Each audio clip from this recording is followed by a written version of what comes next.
Quand cela arrivera-t-il et quel sera le signe de ton avènement et de la fin du monde?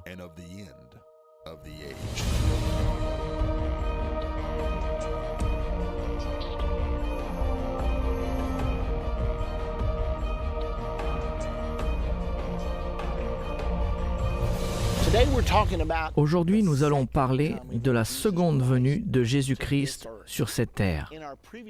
Dans la dernière partie de Comprendre la fin des temps, nous avons parlé des 7 trompettes. La seconde venue de Jésus aura lieu au son de la 7e trompette, qui est bien sûr la dernière trompette. Mais aujourd'hui, nous allons étudier les détails de ce qui va se passer à la seconde venue de Jésus-Christ. La seconde venue de Jésus est prophétisée à plusieurs endroits dans l'Écriture. Le passage que je veux vous lire maintenant a été donné juste avant l'ascension de Jésus au ciel. Il se trouve dans Actes au chapitre 1. Ce qui s'est passé, c'est que Jésus avait été crucifié, il avait passé 3 jours et 3 nuits dans le tombeau, puis il est ressuscité.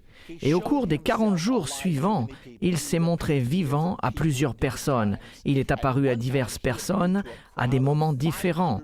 Il est également apparu devant une foule de 500 personnes. Il nous a donné des preuves infaillibles qu'il était bien ressuscité d'entre les morts. Après ces 40 jours, il a amené ses disciples au mont des Oliviers. Et une fois rassemblés, il leur donna les dernières instructions. Il leur dit « Retournez à Jérusalem et restez-y jusqu'à ce que vous receviez la puissance d'en haut. » Il leur parla ainsi car bon nombre d'entre eux habitaient en Galilée et auraient pu rentrer chez eux. La Galilée se trouvait à environ 60 km au nord de Jérusalem. Donc il leur dit « Retournez à Jérusalem et restez-y jusqu'à ce que vous receviez une puissance d'en haut. Vous serez baptisés du Saint-Esprit dans peu de jours. » Après leur avoir donné ces instructions, il leur a dit « La raison pour laquelle vous aurez tant besoin du Saint-Esprit, c'est qu'il vous donnera la puissance nécessaire pour accomplir ma commission. » Il leur a dit « Après que le Saint-Esprit soit descendu sur vous, vous serez mes témoins à Jérusalem, en Judée, en Samarie et jusqu'aux extrémités de la terre. » Après leur avoir donné ces dernières instructions, la Bible nous dit qu'il leva ses mains pour les bénir.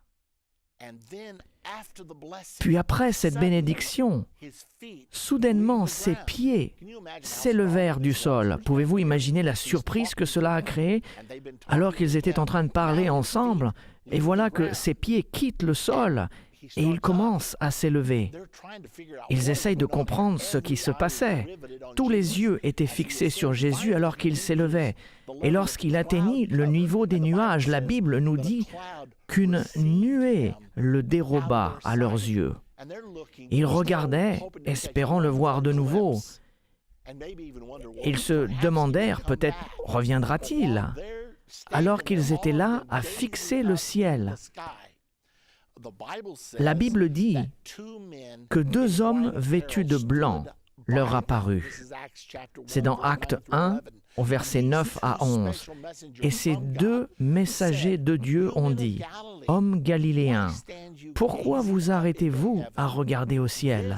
Ce Jésus, voici la promesse, écoutez-la bien, ce Jésus qui a été enlevé au ciel du milieu de vous reviendra de la même manière que vous l'avez vu allant au ciel. » C'est la promesse que Jésus reviendra sur terre. Maintenant, ses disciples n'avaient aucune idée que la promesse durerait 2000 ans. Et cette promesse n'est pas encore réalisée. Et cela fait bientôt 2000 ans. Mais ça ne veut pas dire que cela n'arrivera pas. C'est une promesse ferme et c'est la promesse de la deuxième venue de Jésus-Christ. Une chose que nous devons comprendre alors que nous étudions sa deuxième venue est que cela va affecter chacun d'entre nous, chaque être humain sur terre. Cette deuxième venue ne sera pas comme la première. Jésus pensait qu'il était important que nous soyons sûrs de comprendre cela. car il savait que juste avant sa deuxième venue, il y aurait des gens qui prétendraient être le Messie, disant même qu'il s'agit là de la seconde venue de Jésus. Nous en sommes déjà témoins. De temps en temps, vous entendez aux informations « Voici un Messie », comme Lord Maitreya à Londres, ou d'un Messie apparaissant quelque part dans le Moyen-Orient. Il y a toutes sortes de rapports, et Jésus savait que cela arriverait. Ainsi, dans Matthieu 24, qui est le chapitre de la Bible le plus connu sur les prophéties, Jésus nous donne des instructions concernant sa deuxième venue. Il ne s'agira pas d'un bébé dans une étable, couché dans une crèche. Il ne s'agira pas de Jésus passant inaperçu par la porte arrière et apparaissant mystérieusement quelque part. Ce ne sera pas comme ça. Voici ce que Jésus a dit dans Matthieu 24, 23. « Si quelqu'un vous dit alors le Christ est ici ou il est là, ne le croyez pas. Car il s'élèvera de faux Christ et de faux prophètes. Ils feront de grands prodiges et des miracles, au point de séduire s'il était possible, et je suis content que cette phrase soit là, de séduire s'il était possible même les élus. Voici, je vous l'ai annoncé d'avance. Si donc on vous dit, voici, il est dans le désert, n'y allez pas, ignorez-le, n'y faites pas attention. Voici, il est dans les chambres, ne le croyez pas. Pourquoi ? Le verset 27, « Car comme l'éclair part de l'Orient et se montre jusqu'en Occident, ainsi sera l'avènement du Fils de l'homme. » Donc Jésus leur dit de ne pas faire attention à ceux qui disent « Le Messie est ici, le Messie est là-bas ». Vous savez, beaucoup croient que le Messie musulman arrive, il est appelé le 12e imam ou le Mahdi. Si cela devait arriver, n'y prêtez aucune attention, car quand je reviendrai, ce sera comme un éclair venant de l'Est jusqu'à l'Ouest. Je viendrai parmi les nuées du ciel. Je viendrai d'une façon spectaculaire. Je ne vais pas revenir à un endroit dans le monde, je me montrerai dans les cieux et tout œil me verra. Maintenant, parlons un peu plus des détails de ce qui se passera exactement lors de la deuxième venue, car il y a de fortes chances que vous et moi soyons vivants lors de son retour.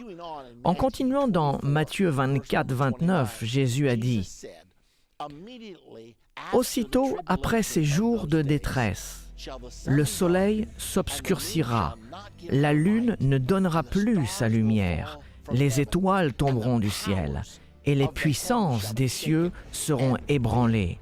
Alors le signe du Fils de l'homme paraîtra dans le ciel. Toutes les tribus ou les nations de la terre se lamenteront, et elles verront le Fils de l'homme venant sur les nuées du ciel avec puissance et une grande gloire. Et il enverra ses anges avec la trompette retentissante. Et ils rassembleront ses élus des quatre vents d'une extrémité des cieux à l'autre. Ainsi, nous voyons que lorsque Jésus reviendra, tout œil le verra, et il enverra ses anges pour rassembler ses élus. L'Écriture nous en dit davantage sur son déroulement. Regardons un peu plus loin dans Matthieu 24, 40. Il nous est dit que lorsque l'enlèvement aura lieu, la deuxième venue prendra place. Alors, de deux hommes qui seront dans un champ, l'un sera pris et l'autre laissé. Imaginez-vous, deux hommes travaillant dans un champ. Ils seront soit en train de conduire des tracteurs, soit en train de travailler la terre, et soudainement, l'un d'eux quittera le sol et s'élèvera vers le ciel. Peut-être qu'il aura témoigné à son ami Joe, lui ayant dit, « Tu sais, le Seigneur va revenir, tu dois être prêt. » Mais Joe n'a rien voulu entendre. Il n'a prêté aucune attention, il ne l'a pas cru. Puis d'un coup, son ami part, et tandis qu'il le regarde monter, il lui crie, « Attends, attends !» Mais il est trop tard. Et il le regarde s'élever dans le ciel. La Bible indique également que deux femmes moudront à la meule. Une chose courante du temps biblique était que les femmes moulaient le blé pour obtenir de la farine et le maïs pour obtenir de la semoule. C'était très commun. C'est pourquoi Jésus s'en est servi comme illustration. et vous verrez deux femmes travaillant ensemble. De nos jours, peut-être qu'elles seraient dans le jardin en train de planter des fleurs. Puis d'un coup, une femme parlerait à l'autre et elle n'aurait aucune réponse. Elle lèvera la tête et verra les vêtements de l'autre à terre. Maintenant, je ne sais pas avec certitude si les vêtements se trouveront là, mais nous savons que Jésus a laissé ses habits lorsqu'il est ressuscité des morts. Il les a laissés dans la tombe. Alors, les vêtements seront peut-être laissés. Elle lèvera les yeux et verra son ami s'élever vers le ciel. Et elle réalisera qu'il s'agit de l'avènement dont son ami lui avait parlé.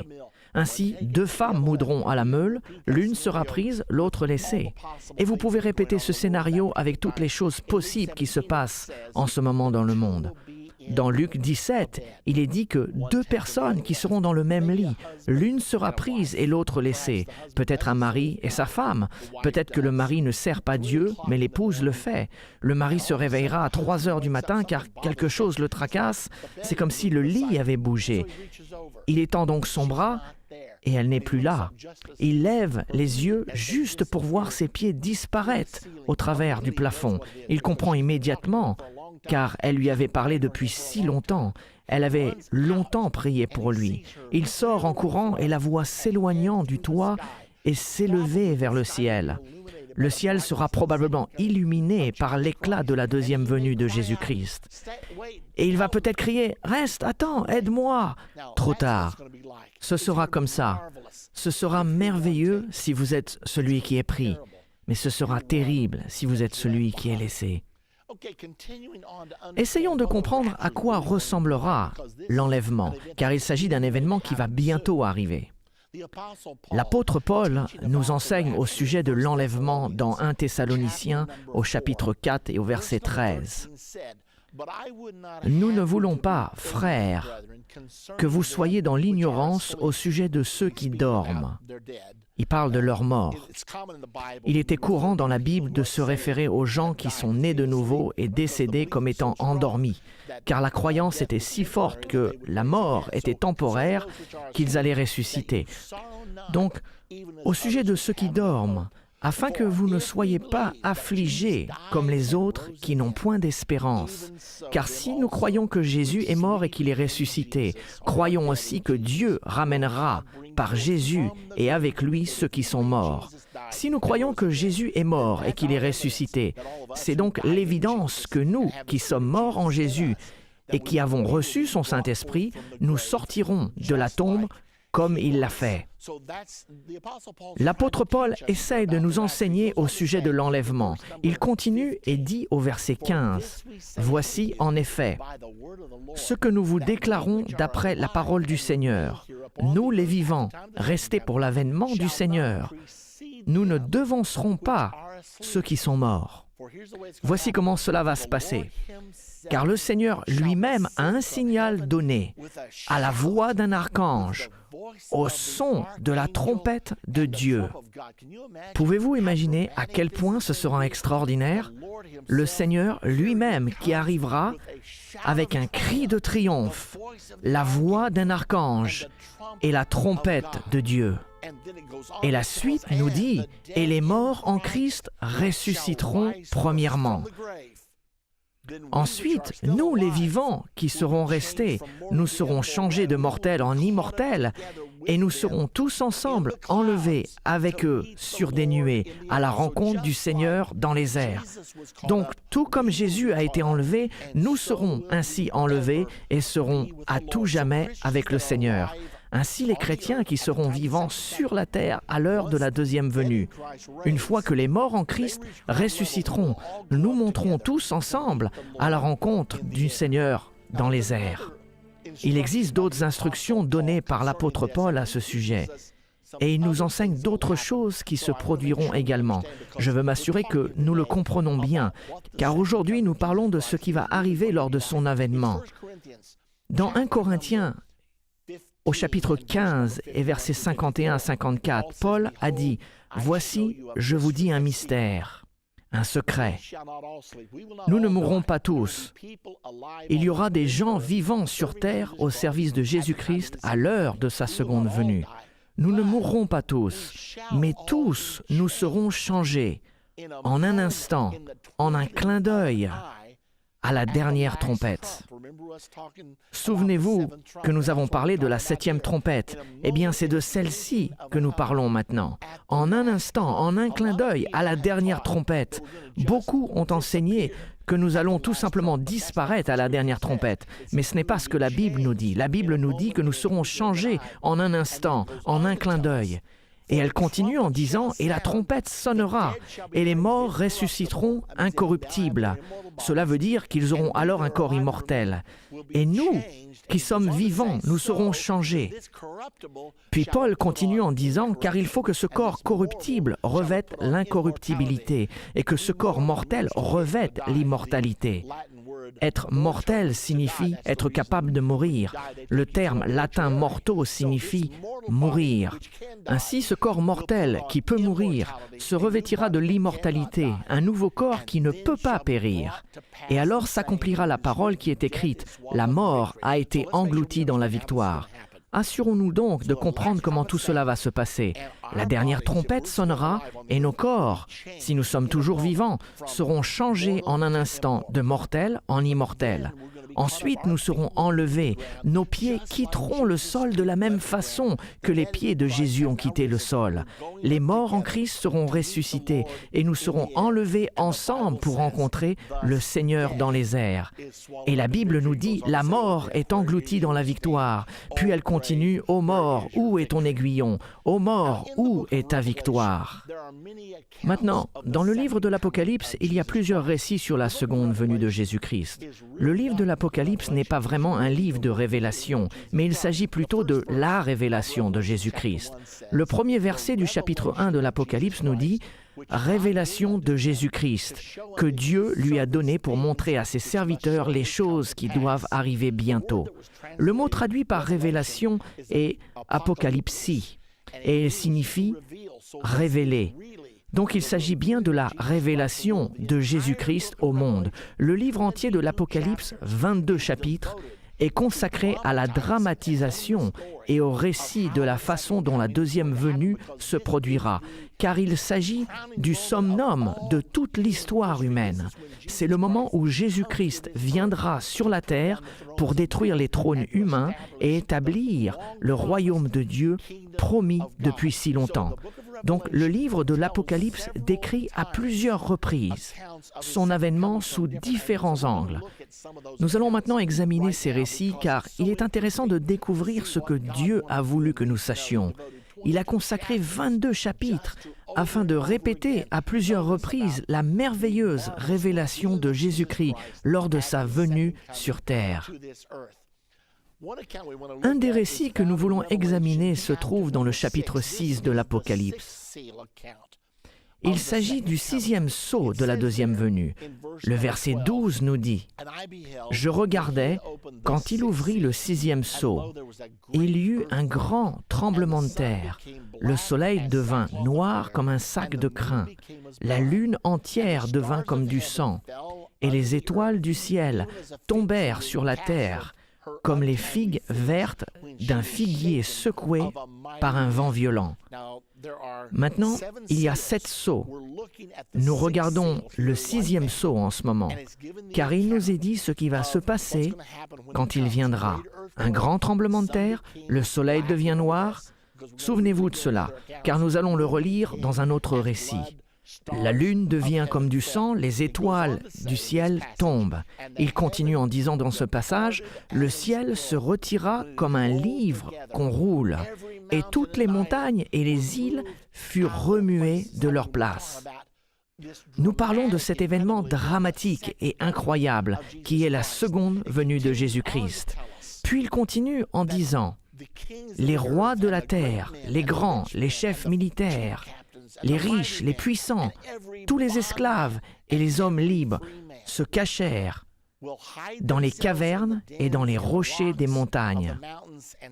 Et il disait aux montagnes et aux rochers, « Tombez sur nous et cachez-nous devant la face de celui qui est assis sur le trône et devant la colère de l'agneau. Maintenant, ce sera un moment merveilleux quand son peuple sera enlevé pour le rencontrer dans les airs. Cependant, ce sera aussi un moment pour ceux qui ont vécu dans la rébellion et qui n'ont pas donné leur vie à Jésus-Christ et n'ont pas cru en l'Évangile. La Bible nous dit que ce sera pour ceux qui ont désobéi le moment de la colère de l'agneau. Jésus-Christ étant l'agneau. Souvent, nous accentuons la miséricorde et l'amour de Jésus-Christ et nous oublions de prêcher cette partie de la Bible, que ceux qui le rejettent finiront par subir la colère de Dieu et nous ne voulons qu'aucune personne ne la subisse. Le verset 17 continue « Car le grand jour de sa colère est venu. Et qui peut subsister ?» Imaginez-vous les gens courant vers les rochers et les montagnes s'écriant « Tombez sur nous et cachez-nous de la face de celui qui est assis sur le trône, car le jour de sa grande colère est venu. » Il y a un autre récit dans Apocalypse 11 au verset 15, et cela se passe à la 7e trompette. Il y a 7 sceaux, il y a 7 trompettes. Ceci est le récit de la 7e trompette concernant la 2e venue. Le verset 15, « Le 7e ange sonna de la trompette, et il y eut dans le ciel de fortes voix qui disaient « Le royaume du monde est remis à notre Seigneur et à son Christ, et il régnera au siècle des siècles. » Donc il s'agit là d'une chose merveilleuse. C'est la transition du gouvernement humain, les royaumes de ce monde, au royaume de Dieu, le royaume promis de Dieu. Les royaumes de ce monde deviendront les royaumes de notre Seigneur et de son Christ. Et il régnera à partir de ce moment-là pour toujours et à jamais. Et il continue dans le verset 16. « Et les 24 vieillards qui étaient assis devant Dieu sur leur trône tombèrent sur leurs faces. Et ils adorèrent Dieu en disant « Nous te rendons grâce, Seigneur Dieu Tout-Puissant, qui est et qui était, car tu as saisi ta grande puissance et as pris possession de ton règne. » Cela sera un événement incroyable. La transition du royaume humain qui a gouverné le monde depuis le commencement de l'humanité vers le royaume promis de Dieu. Cet événement est également raconté dans Daniel 7 au verset 9. Daniel nous dit « Je regardais pendant que l'on plaçait des trônes, et l'Ancien des jours s'assit. Il a vu ainsi des trônes des gouvernements humains détruits, et l'Ancien des jours assis. » Ce sera en fait la réalisation de la prière que beaucoup d'entre nous avons priée. Que ton règne vienne, que ta volonté soit faite sur terre. Vous êtes en train de lire les prophéties de cet événement qui aura lieu dans un futur proche, où cette prière sera exaucée. Puis dans le verset 18 du chapitre 11 d'Apocalypse, il est dit « Les nations se sont irritées, ta colère est venue, et le temps est venu de juger les morts, de récompenser tes serviteurs les prophètes, les saints et ceux qui craignent ton nom, les petits et les grands, et d'exterminer ceux qui détruisent la terre. » Donc, que va-t-il se passer? Les nations seront en colère et cela les poussera à envahir Israël à Armageddon. Ceci aura lieu à la bataille d'Armageddon. Les nations seront en colère et elles essayeront d'envahir Israël pour la détruire. Et Dieu se fâchera à cause de leur rébellion. Mais ce ne sera pas qu'une période de colère, car remarquez qu'il est aussi dit que c'est le temps de récompenser les prophètes et les saints, de récompenser ses serviteurs, les prophètes. Puis le verset 19 nous dit « Et le temple de Dieu dans le ciel fut ouvert. » Nous verrons cela à plusieurs reprises. Et l'arche de son alliance apparut dans son temple, et il y eut des éclairs, des voix, des coups de tonnerre, un tremblement de terre et une forte grêle. Souvenez-vous que nous avons parlé de cela dans le 6e sceau. Des mêmes choses, des éclairs, des voix, des coups de tonnerre, un tremblement de terre, une forte grêle. Nous étudions la seconde venue de Jésus-Christ. Dans notre prochaine partie, nous continuerons l'étude des différents récits du livre de l'Apocalypse sur la seconde venue de Jésus. Et lorsque nous continuerons avec cette étude sur la seconde venue de Jésus, j'aimerais vous demander de penser où vous en êtes avec Jésus-Christ. Supposons que vous soyez dehors avec un ami et que la seconde venue survienne, que votre ami parte et que vous restiez. Vous ne voulez pas être dans cette position-là. Ainsi, l'une des raisons pour lesquelles nous faisons cette leçon aujourd'hui est que nous voulons nous assurer que chaque personne qui regarde ce programme ou ce DVD ne manque pas l'avènement. Nous ne voulons pas, si vous êtes une femme qui travaille avec une amie, que vous soyez laissés, et nous ne voulons pas non plus qu'elle soit laissée. C'est à ça que ce cours entier est consacré. C'est l'objectif du message d'aujourd'hui, car toutes les prophéties indiquent la seconde venue de notre Seigneur et Sauveur Jésus-Christ.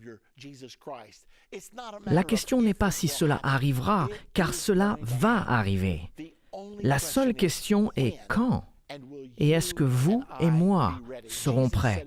Jésus a dit dans Matthieu 24, « Tenez-vous prêts, car le Fils de l'homme viendra à l'heure où vous n'y penserez pas. » Nous voulons que vous soyez prêts et je veux être prêt. Dans notre dernière partie de la série « Comprendre la fin des temps », nous avons étudié la seconde venue de Jésus-Christ sur cette terre. Nous avons également appris que le livre de l'Apocalypse est le livre qui concerne la révélation de Jésus-Christ. Dans cette partie, nous allons continuer avec les différents récits concernant la seconde venue dans le livre de l'Apocalypse. Nous voulons commencer par examiner les deux moissons. Il y a un récit de ces deux moissons dans l'Apocalypse, mais examinons d'abord ce récit dans Matthieu. Cela nous aidera à comprendre ce que nous allons voir dans Apocalypse. Cela se trouve dans Matthieu 13, au verset 37 à 43. Jésus nous donne une parabole au sujet du blé et de l'ivraie. Il a dit qu'il y avait un certain homme qui avait un champ. Cet homme et ses serviteurs avaient semé dans le champ. Et quand la semence a poussé, ils ont remarqué que l'ivraie était mélangée avec le blé. Les serviteurs s'approchèrent de leur maître et lui dirent « Que s'est-il passé? N'avons-nous pas eu de la bonne semence? As-tu acheté une semence de mauvaise qualité? Pourquoi avons-nous de l'ivraie ?» Et immédiatement, le maître répondit « C'est l'ennemi qui l'a semé. Un de mes ennemis est venu pour détruire ma moisson et a semé de l'ivraie parmi le blé. » Et dans le verset 37, Jésus commence à expliquer la parabole. Quand ils ont demandé à Jésus ce que tout ceci signifiait, il répondit et leur dit, « Celui qui sème la bonne semence est le Fils de l'homme. » Le verset 38, « Le champ, c'est le monde. La bonne semence, ce sont les fils du royaume. L'ivraie, ce sont les fils du malin. L'ennemi qui l'a semé, c'est le diable. La moisson, c'est la fin du monde. Et les moissonneurs, ce sont les anges. » Maintenant, souvenons-nous de ceci. Le semeur qui sème la semence, qui est la parole de Dieu, est Jésus, le Fils de l'homme. Le champ, c'est le monde, c'est là où il sème sa parole. La bonne semence, qui pousse comme le blé, ce sont ceux qui seront sauvés. L'ivraie représente ceux qui rejettent l'Évangile et qui seront perdus. Ce sont les enfants du diable. L'ennemi qui sème l'ivraie est le diable. Et la moisson, c'est la fin de cette ère lors de la seconde venue de Jésus-Christ. Et les moissonneurs, selon Jésus, sont les anges. Maintenant, regardons ce qui va arriver au blé et à l'ivraie. Le verset 40. « Or, comme on arrachait l'ivraie et qu'on la jette au feu, il en sera de même à la fin du monde. » Ils avaient demandé au maître, « Devons-nous sortir pour arracher l'ivraie du blé ?» Mais il a répondu, « Non, non, vous déracinerez le blé en même temps. Attendez jusqu'à la moisson. Nous amasserons le blé et le mettrons dans les greniers et nous lierons l'ivraie et la brûlerons. » Donc Jésus a dit, de même que l'ivraie sera liée, les méchants seront jugés à la fin du monde. Le Fils de l'homme enverra ses anges qui arracheront hors de son royaume tous les scandales et ceux qui commettent l'iniquité. Et ils les jetteront dans une fournaise ardente. Et il y aura des pleurs et des grincements de dents. Voici ce qui arrivera à ceux qui rejettent l'Évangile. Cependant, dans le verset 43, il nous est dit « Alors les justes resplendiront comme le soleil dans le royaume de leur Père. » Donc lorsque Jésus reviendra, nous qui avons cru en l'Évangile et qui avons été justifiés, nous allons resplendir et nous participerons au royaume de notre Père. Et ensuite, Jésus dit à ses disciples que celui qui a des oreilles pour entendre, entende. Maintenant, l'autre récit des deux moissons est très intéressant et il se trouve dans Apocalypse 14, au verset 14 à 20. Et il nous est dit, « Je regardais, et voici, il y avait une nuée blanche, et sur la nuée était assis quelqu'un qui ressemblait à un fils d'homme. Et nous savons que le fils de l'homme, c'est Jésus. Ayant sur sa tête une couronne d'or, et dans sa main une faucille tranchante. Et un autre ange sortit du temple, criant d'une voix forte à celui qui était assis sur la nuée. « Lance ta faucille et moissonne, car l'heure de moissonner est venue, car la moisson de la terre est mûre. » Celui qui était assis sur la nuée jeta sa faucille sur la terre, et la terre fut moissonnée. Maintenant, la moisson de la terre, c'est le blé. Nous parlons de deux moissons ici. Vous allez voir la deuxième dans un court instant. Donc la moisson de la terre, c'est le blé. Il s'agit de l'enlèvement, le moment où les saints monteront pour rencontrer le Seigneur dans les airs. Examinons maintenant l'autre moisson, au verset 17. Un autre ange sortit du temple, qui est dans le ciel, ayant lui aussi une faucille tranchante. Et un autre ange sortit de l'autel, qui avait autorité sur le feu, et s'adressa d'une voix forte à celui qui avait la faucille tranchante, disant, « Lance ta faucille tranchante, et vendange les grappes de la vigne de la terre, car les raisins de la terre sont mûrs. » Voilà l'autre moisson dont nous avons parlé. Et la vigne de la terre fait référence à l'ivraie, qui se trouve dans la prophétie des deux moissons du chapitre 13 de Matthieu. Il continue au verset 19. « Et l'ange jeta sa faucille sur la terre, et il vendangea la vigne de la terre et jeta la vendange. Il n'a pas fait ça au ciel, mais dans la grande cuve de la colère de Dieu. » Rappelez-vous de cette phrase, la cuve de la colère de Dieu. La cuve fut foulée hors de la ville, en parlant de la ville de Jérusalem, et du sang sortit de la cuve jusqu'aux morts des chevaux sur une étendue de 1600 stades. Donc l'enlèvement aura bien lieu, et en même temps, les habitants de la terre, les armées de la terre seront jetés dans la cuve, parlant de la bataille d'Armageddon. C'est à ce moment où la colère de Dieu, la Bible l'appelle la cuve de la colère de Dieu. Elle sera foulée hors de la ville. Juste en dehors de la ville de Jérusalem se situe une vallée, appelée la vallée de Cédron. Elle est aussi connue comme la vallée du carnage, et c'est là où la bataille d'Armageddon culminera.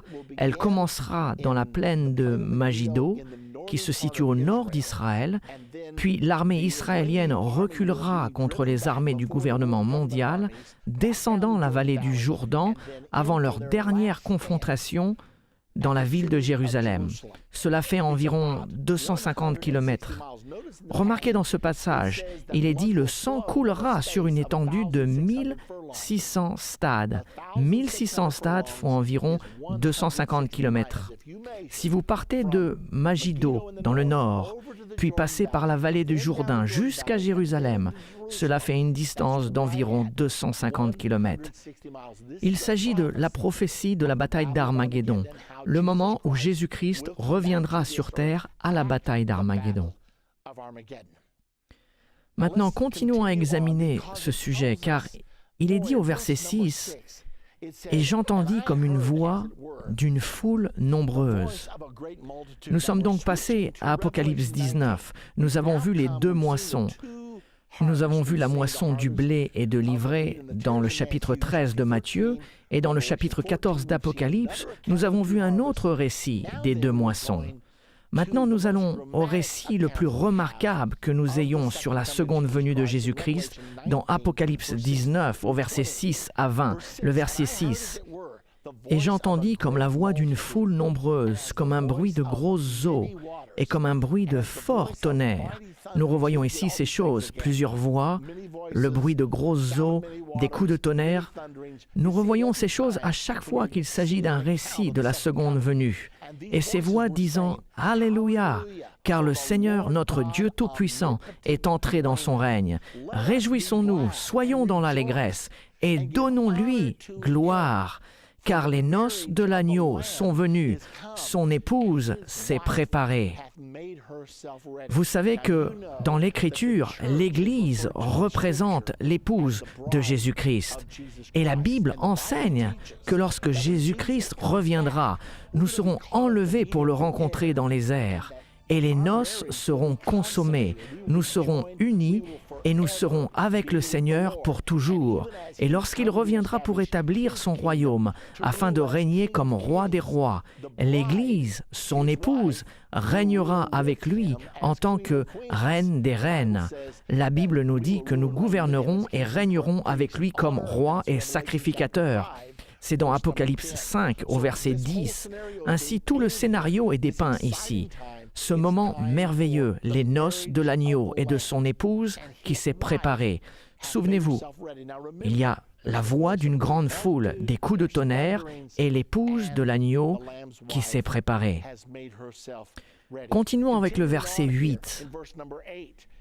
Et il lui a été donné à l'épouse de se revêtir d'un fin lin, éclatant, pur, car le fin lin, ce sont les œuvres justes des saints. C'est la justice de Jésus qui nous est imputée. Il nous purifie par son sang. Il nous pardonne de toutes nos transgressions afin d'être prêts à devenir son épouse.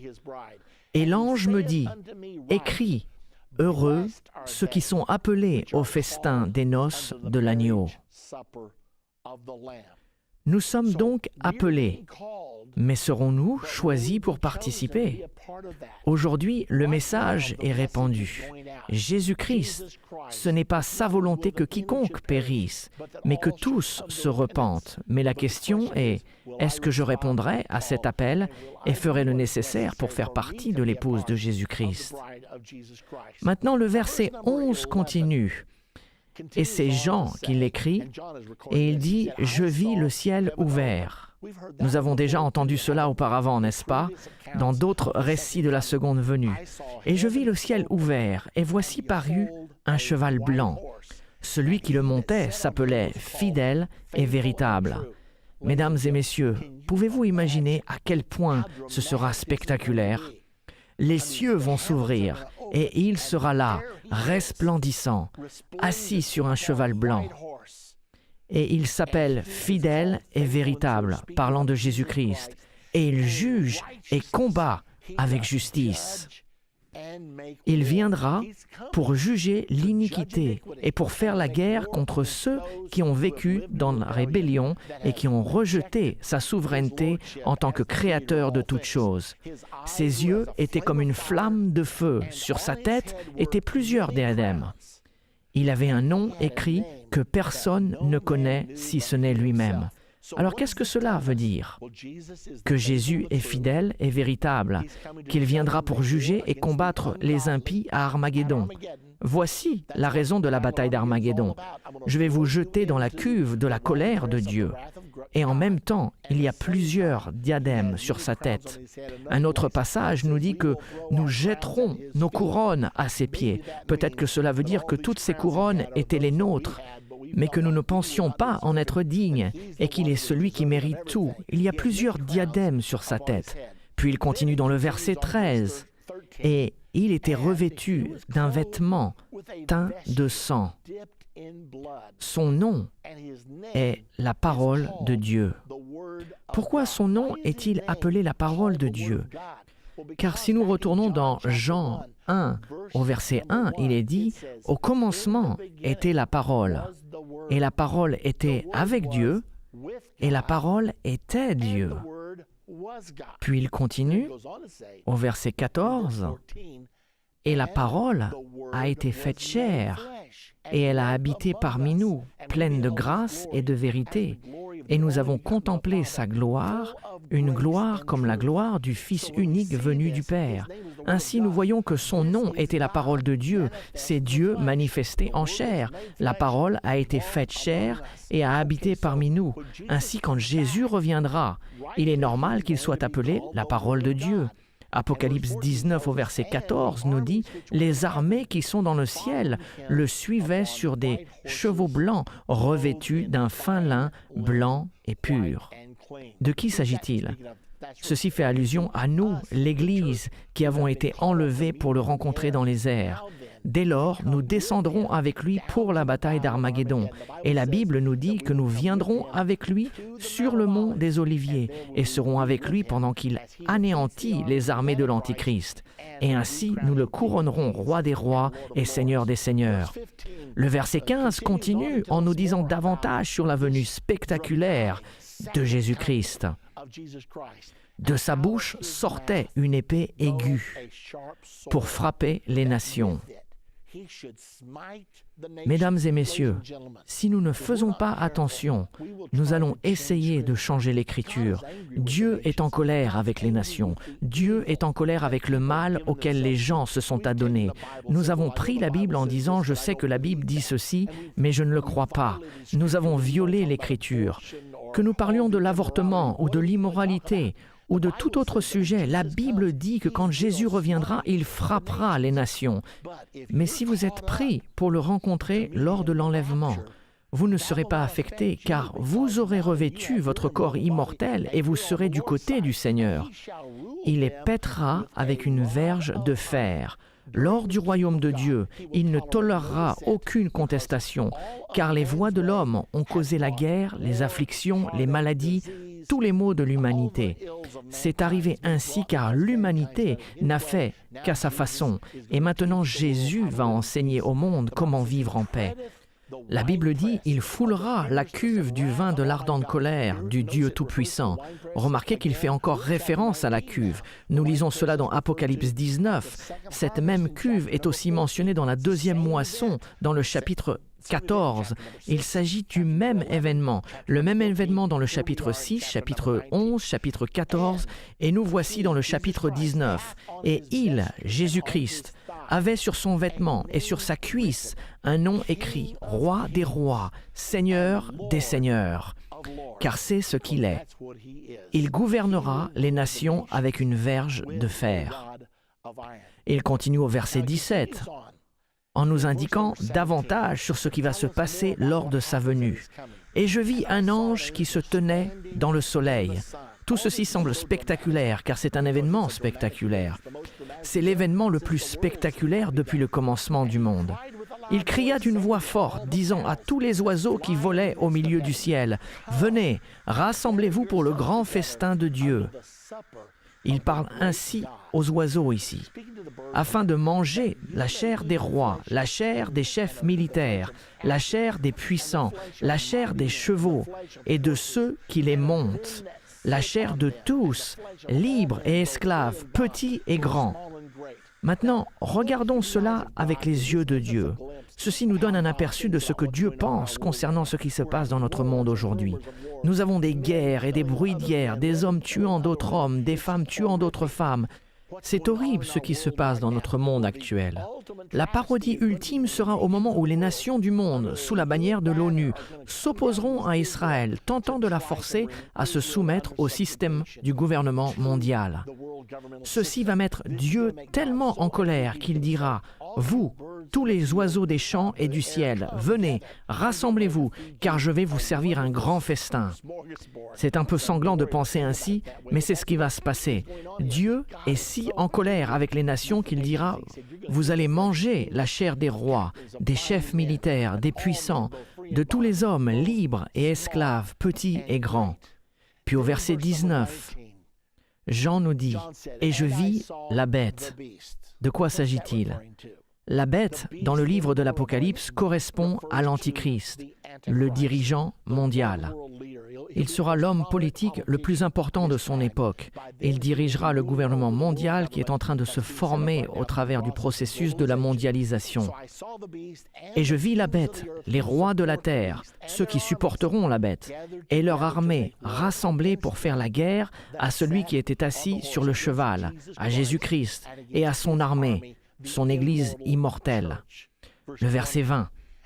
Et la bête fut prise, et avec elle le faux prophète, son partenaire religieux, qui avait fait devant elle les prodiges par lesquels il avait séduit ceux qui avaient pris la marque de la bête et adoré son image. Ils furent tous les deux, l'Antichrist et le faux prophète, jetés vivants dans l'étang ardent de feu et de soufre. Ainsi, lorsque Jésus reviendra sur terre, il va saisir ces deux principaux dirigeants du système du gouvernement mondial, l'Antichrist et le faux prophète, qui seront au pouvoir à ce moment, et il va les jeter dans l'étang de feu. Maintenant, il ne s'arrête pas là. Nous passons du chapitre 19 au chapitre 20. Cependant, il n'y avait aucun chapitre ou verset dans les manuscrits d'origine. Et remarquez la continuité. Dans le verset 1 du chapitre 20, Jean nous dit « Puis je vis descendre du ciel un ange qui avait la clé de l'abîme et une grande chaîne dans sa main. Et il saisit le dragon, le serpent ancien, qui est le diable et Satan, et il le lia pour 1000 ans. Ainsi, non seulement l'Antichrist et le faux prophète seront jetés dans l'étang de feu, mais Satan lui-même sera lié pendant 1000 ans. Il le jeta dans l'abîme, ferma et scella l'entrée au-dessus de lui, afin qu'il ne séduise plus les nations. La raison de nos nombreux problèmes dans notre monde aujourd'hui est que ses habitants sont séduits, les nations sont séduites. C'est ahurissant ce que les gens croient aujourd'hui et qui est complètement erroné, mais le monde entier y croit. Et si vous ne le croyez pas, ils considèrent que c'est vous qui vous êtes trompés. Le fait est que les nations du monde vivent actuellement dans la déception, mais lorsque Satan sera lié, il ne pourra plus les séduire, jusqu'à ce que les 1000 ans soient accomplis. Après cela, il faut qu'il soit délié pour un peu de temps. Ainsi, il sera lié pendant 1000 ans, de sorte qu'il ne puisse séduire les nations. Puis au verset 4 du chapitre 20, il est dit « Et je vis des trônes, et à ceux qui s'y assirent fut donné le pouvoir de juger, et je vis les âmes de ceux qui avaient été décapités à cause du témoignage de Jésus et à cause de la parole de Dieu, et de ceux qui n'avaient pas adoré la bête ni son image, ni le gouvernement mondial, et n'avaient pas reçu sa marque sur leur front. Ils n'ont pas accepté la marque de la bête. Ils revinrent à la vie et ils régnèrent avec Christ pendant 1000 ans. Ceci fait référence tout particulièrement à ceux qui ont été tués pour avoir résisté à la marque de la bête, qui sera utilisée dans un avenir proche pour tenter d'imposer la conformité au système du gouvernement mondial. Et il dit « Je vis cela, et après sa venue, ils revinrent à la vie, car ils sont ressuscités au son de la dernière trompette. Et ils vécurent et régnèrent avec Christ pendant 1000 ans. » Il continue au verset 5, « Les autres morts, parlant de ceux qui sont morts sans Christ, ceux qui ne sont pas encore ressuscités, ne revinrent point à la vie jusqu'à ce que les 1000 ans soient accomplis. » Cette résurrection des justes, c'est la première résurrection. Heureux et saints ceux qui ont part à la première résurrection. La seconde mort n'a point de pouvoir sur eux, signifiant que lorsque vous vous revêtrez votre corps immortel, vous n'aurez plus à vous soucier de la mort. La seconde mort n'a point de pouvoir sur eux, mais ils seront sacrificateurs de Dieu et de Christ, et ils régneront avec lui pendant 1000 ans. Ainsi, ceux qui sont morts sans Christ demeureront morts pendant les 1000 ans jusqu'au jugement du trône blanc. Celle-ci est donc la première résurrection, et la Bible nous dit « Heureux et saint celui qui a part à la première résurrection, car la seconde mort n'a pas de pouvoir sur eux. » Maintenant, il est si important pour nous tous de faire partie de cette première résurrection. Dans notre prochaine partie de Comprendre la fin des temps, Ce sera la dernière leçon de notre série Comprendre la fin des temps. Cette dernière leçon sera la plus importante de toute la série. Jésus a dit que si un homme ne naît de nouveau, il ne pourra entrer dans le royaume de Dieu. Nous avons étudié le royaume de Dieu, l'établissement du royaume de Dieu, la déclaration de Jésus en tant que roi des rois et seigneur des seigneurs. Mais dans ces 2 prochaines leçons, nous allons parler de ce qu'il faut faire pour être sûr de faire partie du royaume de Dieu. Comme je l'ai déjà mentionné, Jésus a dit dans Jean 3, « Si un homme ne naît de nouveau, il ne peut voir le royaume de Dieu. » Mais il y a tant de gens qui emploient le terme « né de nouveau » sans vraiment comprendre ce que cela veut dire.